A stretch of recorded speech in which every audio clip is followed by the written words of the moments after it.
Assalamualaikum warahmatullahi wabarakatuh. Perkenalkan, nama saya Satrio Preji. Saya sebagai perwakilan dari kelompok saya yang beranggotakan Gita Nur Cahyani dan Gustia Ripaldi. Pada video ini, saya akan menjelaskan hasil pengerjaan ujian tengah semester mata kuliah Data Lake dengan studi kasus perusahaan e-commerce bernama Shopee yang ingin membangun sistem data lake menggunakan Microsoft Azure. Pada kasus ini, Shopee memiliki beberapa jenis data, yaitu data CSV dan data JSON, lalu ada data dalam bentuk format JPG atau PNG.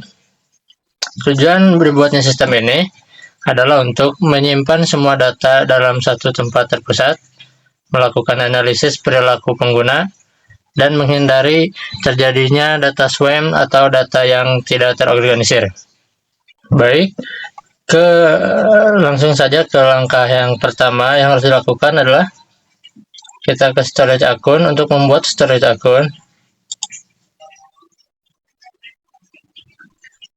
sebetulnya saya sudah membuat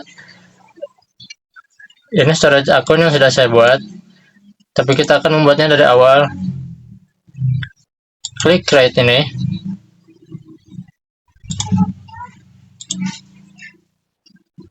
Lalu research grupnya, jika sudah ada, maka kalian bisa memilih yang sudah ada, misalnya ini.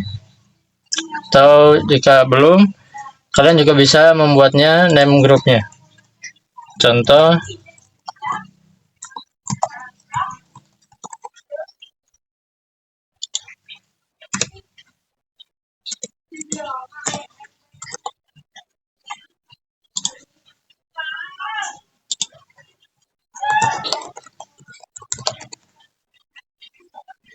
region-nya kita pilih di Asia saja.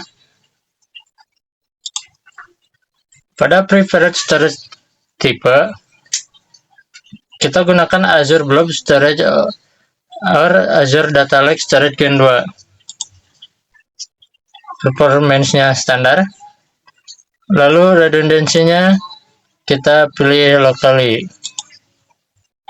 Selanjutnya, langkah yang paling penting adalah kalian klik menu Advanced. Lalu pada menu hierarchy namespace, kalian aktifkan hierarchy namespace ini. Kenapa? Karena fitur ini penting memungkinkan struktur folder seperti sistem file, sehingga mendukung data lake Gen 2. Jika sudah di-enablekan atau diaktifkan,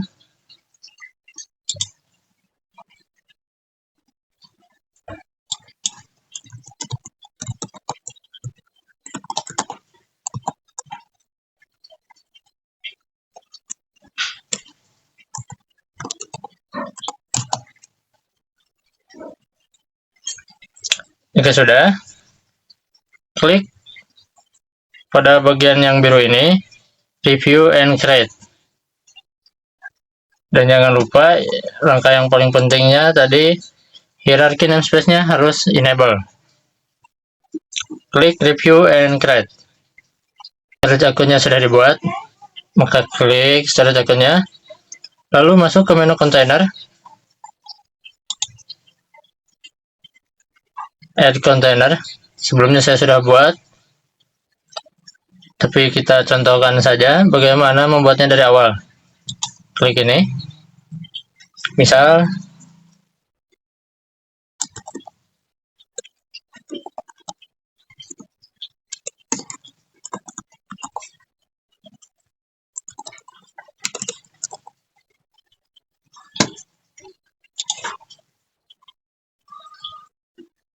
nanti akan ada seperti ini.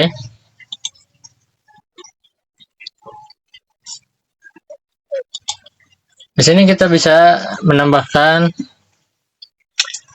file-file atau folder. Jika storage akunnya sudah dibuat, maka klik storage account yang sudah dibuat tadi, lalu masuk ke menu container, lalu add container. Kami sudah membuatnya dengan nama data lake Shopee. Kita masuk ke data lake Shopee.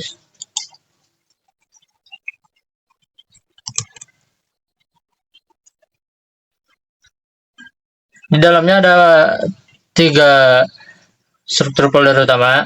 Pertama ada raw, processed, lalu curated. Folder raw digunakan untuk data asli, proses untuk data yang sudah dibersihkan, dan curated untuk data yang siap dianalisis. Tahap berikutnya adalah data ingestion, yaitu memasukkan berbagai jenis data ke data lake. Saya akan contohkan, kelompok kami sudah membuatnya. Misalnya, untuk file transaction, kami sudah memasukkan data transaksi.csv, lalu user log, kami sudah memasukkan file aktivitas.json, lalu pada product image, kami sudah memasukkan file JPG atau gambar pada produk image ini.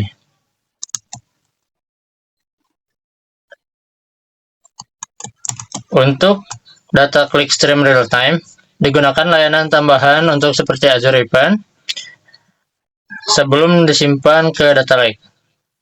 Hal ini menunjukkan data lake mampu menyimpan data terstruktur, semi-struktur, dan tidak terstruktur dalam satu sistem.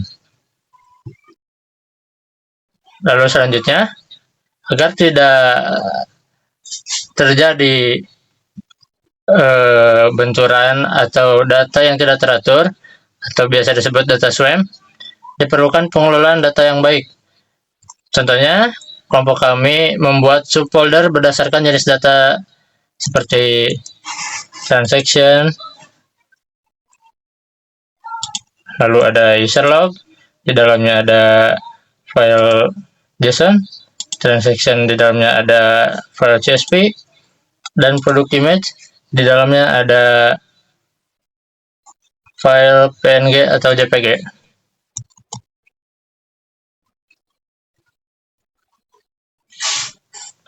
Selain itu, kelompok kami juga membuat pembagian berdasarkan waktu.